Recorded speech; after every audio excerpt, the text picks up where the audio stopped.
নমস্কার বন্ধুরা, প্রিয় কল্যাণ চ্যানেলে আপনাদের সকলকে স্বাগত। আজকে আমি রুই মাছ আর বাটা মাছ একসাথে রান্না করলাম। তো কীভাবে রান্নাটা করলাম দেখে নেওয়া যাক। তো প্রথমে আমি মাছগুলোকে ভেজে নিলাম ভালোভাবে, নুন হলুদ মাখিয়ে রেখেছিলাম। তো মাছটা আমার অনেকটা ভাজা হয়ে গেছে, আর একটু ভেজে নেব সময় ধরে।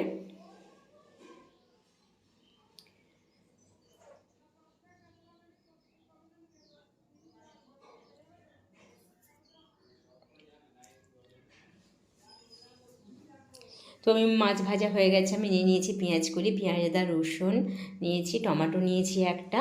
তো তেলের মধ্যে আমি কালো জিরে দিয়ে দিলাম আর দিয়ে দিলাম কাঁচা লঙ্কা। তো একটু ভেজে নিচ্ছি। রান্নাটা খুব আমি তাড়াতাড়ি করবো এবং খুব সাধারণভাবে করে নেব। তো এর মধ্যে আমি পেঁয়াজ কলিগুলো একটু প্রথমে দিলাম, একটু নাড়াচাড়া করে নিয়ে এর মধ্যে আমি দিয়ে দেবো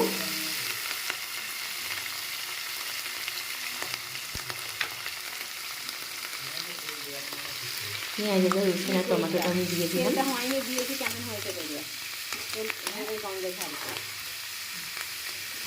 খুব চটজলদি রান্না করার জন্য তো এভাবে রান্না করা যেতেই পারে।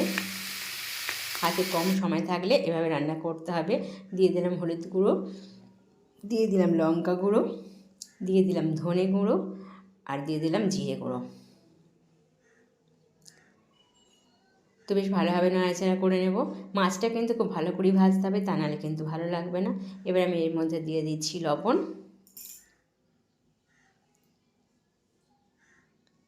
বেশ ভালোভাবে আমি কিন্তু মশলাটা কষে নেব, তাতে করে পেঁয়াজ কলিগুলো অনেকটা ভাজা ভাজা হয়ে যাবে, টমেটোটা অনেকটা কমে আসবে। তো এর মধ্যে আমি দিয়ে দিচ্ছি ধনে পাতাও। আবারও আমি বেশ ভালোভাবে কষে নেব।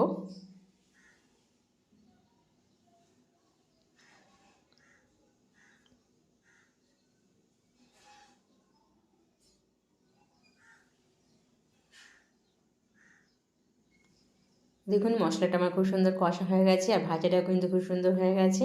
তো এবার আমি এর মধ্যে দিয়ে দেব পরিমাণ মতো জল। তো জলটা দিয়ে আমি ফুটতে দেব। গ্রেভিটা ফুটে আসলে দেখুন খুব ভালো ফুটে এসেছে। তো এর মধ্যে এবার আমি মাছগুলো তুলে দিলাম।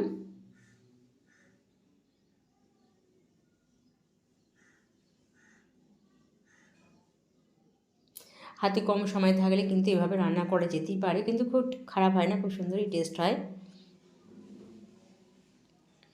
তো আমি জলটা কিন্তু একদম শুকনো শুকনো করে নেব। মাছটার জলটা কিন্তু একদমই থাকবে না প্রায়। তো রান্নাটা আমার অনেকটা হয়ে এসেছে। তো মাছটা এবার আমি নামিয়ে নেব এবং পরিবেশনের জন্য দিয়ে দেব।